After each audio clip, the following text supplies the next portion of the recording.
Good morning student. याच्या अगोदरच्या तासामध्ये आपण ॲसेलरेशन आणि त्याचे टाईप्स आपण समजून घेतलेले आहे. ॲसेलरेशन या शब्दाचा अर्थ त्वरण.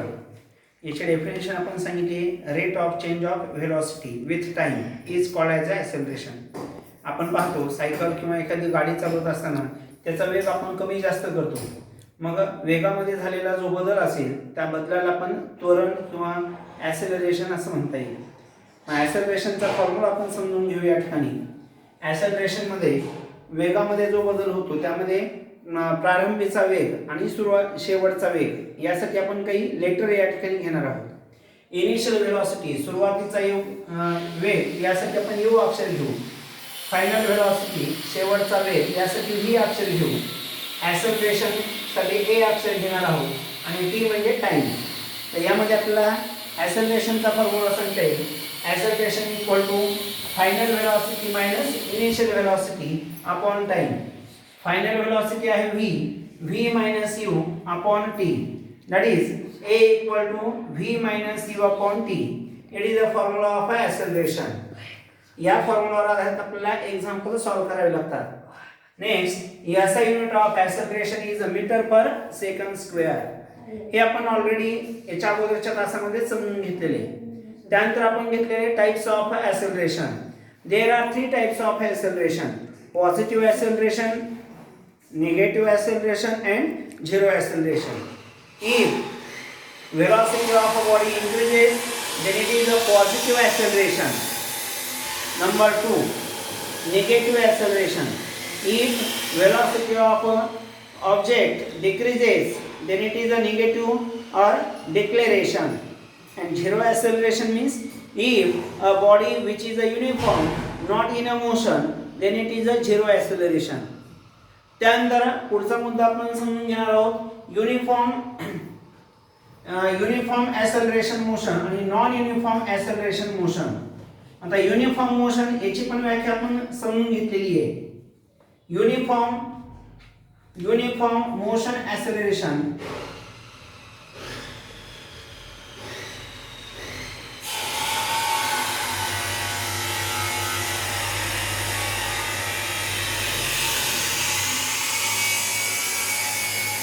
युनिफॉर्म मोशन ॲसेलरेशन याची व्याख्या काय सांगता येईल आपल्याला? The object the velocity of object with equal interval which cover the equal intervals in a given time or in a equal time, then it is known as a uniform motion of acceleration. याची व्याख्या पुढच्यामध्ये आपल्याला सांगते. The object which covers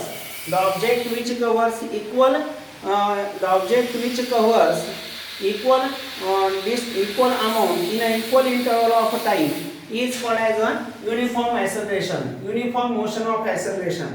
आणि non uniform ॲसेलरेशन याच्या विरोधात सांगता येईल, याच्या उलट सांगता येईल.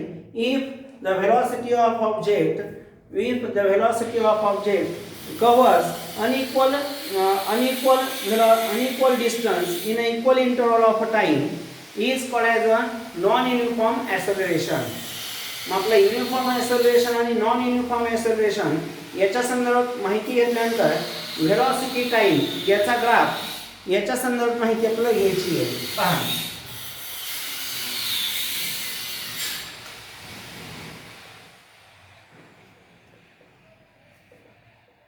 द व्हेलॉसिटी टाइम ग्राफ परीक्षेला विचारलं जातं. The velocity time graph for uniform motion is always a straight line.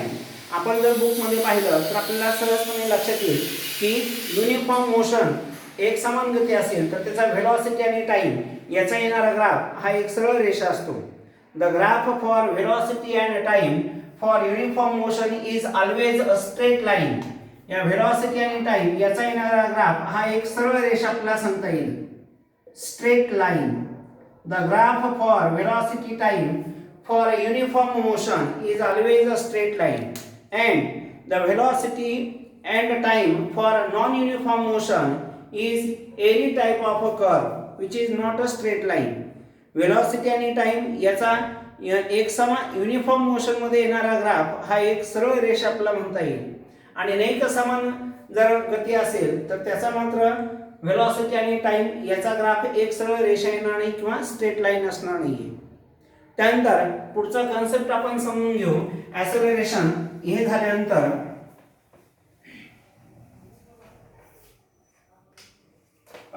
Next point आपण अंडरस्टँड करू. ऍक्सेलरेशनचे टाइप आपण घेतलेले, व्हेलॉसिटी टाइम ग्राफ आपण या ठिकाणी सांगितलेला आहे. पुढचा मुद्दा आपण समजून घेणार आहोत या ठिकाणी, तो म्हणजे equation of motion. Equation of motion, गतिविषयक समीकरणे. आता यामध्ये there are 3 different equations of motions. गतिविषयक समीकरणे 3 प्रकारचे आहेत. पहिला आहे v equal to u plus at, velocity आणि टाइम याचं रिलेशन या ठिकाणी दर्शवतं.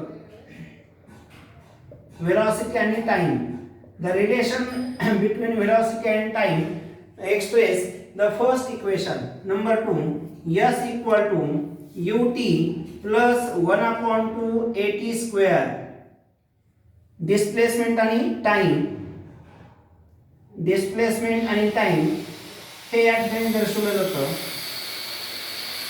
The relationship between displacement and time, s equal to ut plus 1/2 at square.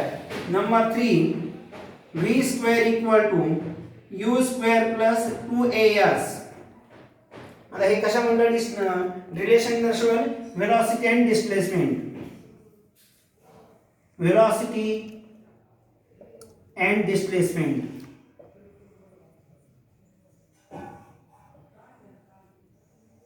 पहा, हे 3 इक्वेशन आपल्याला पाठ असणं आवश्यक आहे. यावर एक्झाम्पल आपला सॉल्व्ह करायला आहे, एक्सरसाइज मध्ये आहे. यामध्ये equation of motion, the first equation is v equal to u plus at. This formula gives the relationship between velocity and time. The second equation, s equal to ut plus 1/2 at square. Displacement and time, the displacement and time gives the relation v square equal to u square plus 2as. The relation between velocity and displacement. मी या तिन्ही equation मध्ये जे आपण letter use केलेले आहेत, ते letter कशासाठी use केलेले आहेत ते आपण या ठिकाणी थोडक्यामध्ये समजून घेऊ. Look at this. u equal to initial velocity, initial velocity. Then v equal to final velocity, v equal to final velocity. s equal to displacement, s equal to displacement. Then a equal to acceleration, acceleration, and t means time, t means time. So these are the 3 equations of motion. First, v equal to u plus at, relation between velocity and time represented. Number 2, s means displacement, s equal to ut plus 1/2 at square. हे second equation म्हणता येईल. Third, v square equal to u square plus 2as. These are the 3 equations of motion which is important in this topic. Next point, we have to understand the uniform circular motion. Uniform circular motion.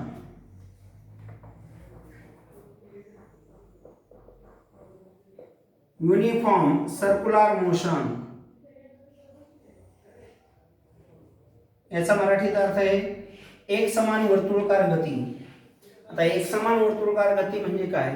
एखादी वस्तू एक समान वेगाने स्वतः वर्तुळाकार गतीने फिरत असेल तर त्या गतीला आपण एक समान वर्तुळाकार गती असं म्हणता येईल. The object which moves with a constant speed along with a circular path is called as a uniform circular motion. Definition काय सांगता येईल? The object which moves with a constant speed along with their circular path is called uniform circular motion. जी वस्तू एका ठराविक वेगामध्ये, एका दिलेल्या समान वेगामध्ये वर्तुळाकार कक्षेमध्ये वर्तुळाकार गतीने फिरत असेल तर त्याला एक समान वर्तुळाकार गती म्हणता येईल. युनिफॉर्म सर्क्युलर मोशन याचे डेफिनेशन आपल्याला पाठ होणं आवश्यक आहे. त्यानंतर some examples about the uniform circular motion. Number first याचे एक्झाम्पल आपण समजून घेऊ. First example electrons revolve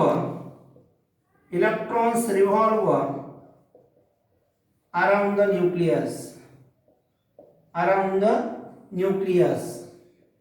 A first example. Number 2, all the planets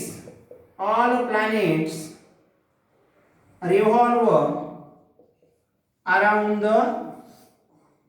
the sun. Number 3, the blades of a fan rotating around itself.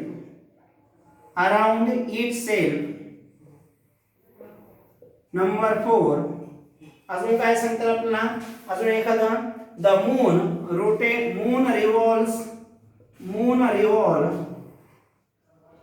around the earth. अजून एखादं example काय सांगतात आपल्याला, the wheels of bicycle rotated around itself. So these are the some examples of uniform circular motion. हे काही example आपल्याला लक्षात ठेवणं आवश्यक आहे. मग युनिफॉर्म सर्क्युलर मोशन म्हणजे काय? The object which moves with a constant speed along with the circular path is called uniform circular motion. Example, electrons revolve around the nucleus. Second, all planets revolve around the sun. Number 3, the blades of a fan rotating around itself.